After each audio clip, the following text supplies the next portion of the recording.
నువ్వే ఫోన్ చేసి రమ్మన్నావా? నేను గనక ఫోన్ చేసి పిలిపించకపోతే వీడికి పడిన దెబ్బ నాకు పడేది. ఎప్పుడు చూడు మొబైల్ మొబైల్. ఉండమ్మా, నీకు ఆ మొబైల్ ఇచ్చే పెళ్లి చేయాలి.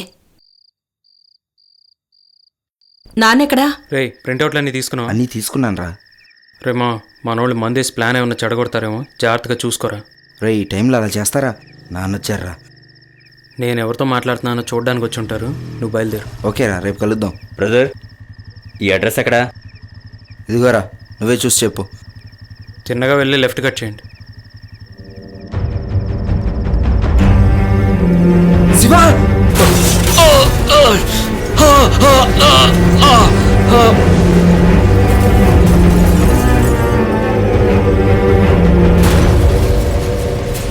రేయ్!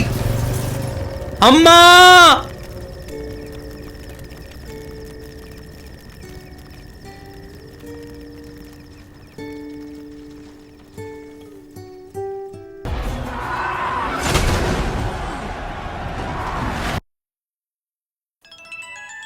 రే ఫోన్ రా, మాట్లాడు.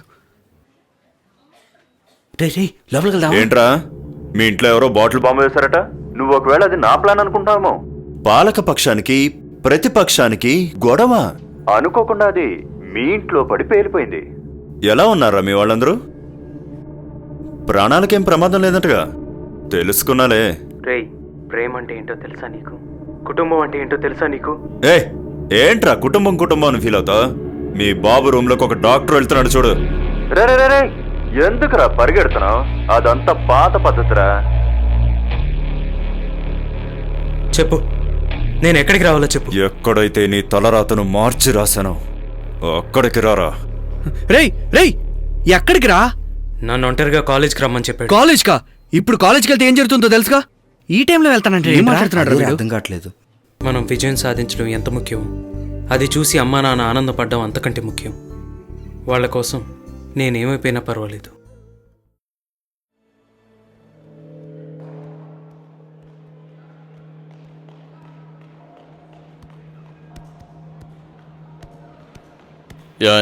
ఎవరు కావాలి? కిషోర్ ఎక్కడ? అందాకి తీసుకోరా.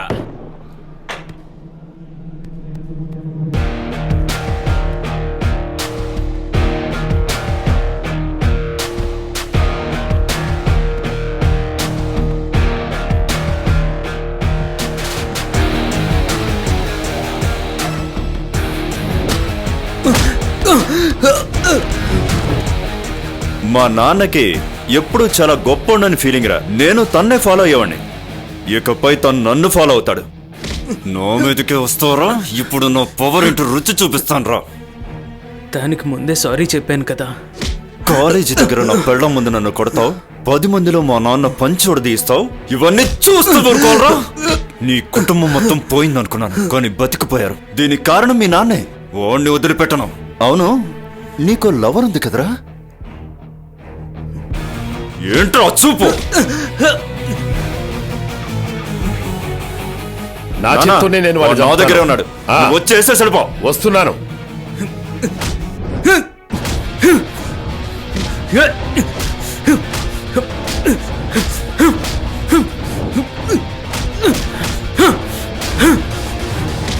చోతకన్నా కొడక, వాడిని ఎలా చంపుతానో చూస్తుండవు.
అయ్యగారు మన చిన్నయ్య గారి చేతికి ఎవరైనా గురిగారంటే ఇక వారి జీవితం అంతే.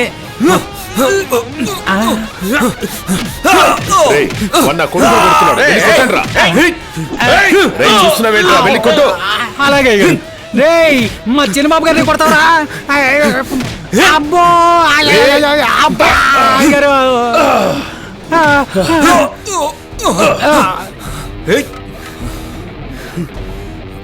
నాకు నా కుటుంబం ముఖ్యం. నా కుటుంబాన్ని లేపేస్తా అంటున్నాడు నీ కొడుకు. మీకేం తెలుసయ్యా చదువు గురించి? ఫీజు కట్టడానికి ఎంత కష్టపడతారో తెలుసా? మీకేం తెలుసు? లోపలేసుకోవడం తప్ప. ఎవరు ఏ వ్యాపారం అయినా చేయొచ్చు, కానీ చదువు మాత్రం గవర్నమెంట్ చేతిలో ఉండాలి. అది మీలాంటి వాళ్ళ చేతిలో ఉంటే చదువుకున్న మాకు గౌరవం ఉండదు, ఆ చదువుకే గౌరవం ఉండదు. ప్రభుత్వం ఎప్పుడు ఇది చేపడుతుందో అప్పుడే ఈ దేశం బాగుపడుతుంది. లేకపోతే మీ ఇద్దరి గురించి అన్ని డీటెయిల్స్ కలెక్ట్ చేశాను. మీ పాపం పండింది. పోరా పో, బయట మా వాళ్ళున్నారు. ఎక్కడికి పోతావు? మీరు బాగుపడర్రా.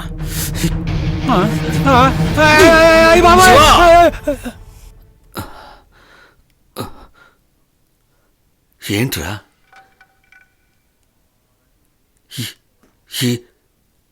ఏంట్రా ఇదంతా? ఏం జరుగుతుందిరా? ఏం లేదులే నాన్న. ఏమయ్యా, ఒక్క కొడుకును సరిగ్గా తీర్చిదిద్దలేకపోయావు, నువ్వు కాలేజీ నడిపిస్తావా? తండ్రి అనేవాడు కరెక్ట్గా లేకపోతే కొడుకు కూడా కరెక్ట్గా ఉండడు. పిల్లలు పెరిగి పెద్దవాళ్ళై ఎంత పెద్ద పొజిషన్లో ఉన్నా సరే వాళ్ళ తండ్రి ఎవరు అని ఎందుకు అడుగుతారో నీకు తెలుసా? దానికి కారణం వాళ్ళ నాన్న అయి ఉంటాడని.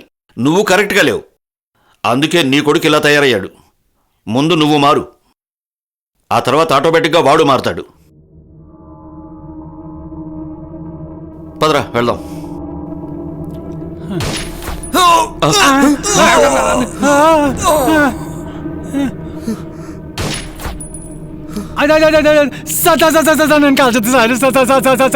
నాకు అప్పుడే తెలుసు సార్, నేను వీళ్ళతో పాటు ఉంటే నాకు ఇదే గతి పడుతుందని. సార్ సార్ సార్ నాకు కాల్చదు సార్, ప్లీజ్ సార్.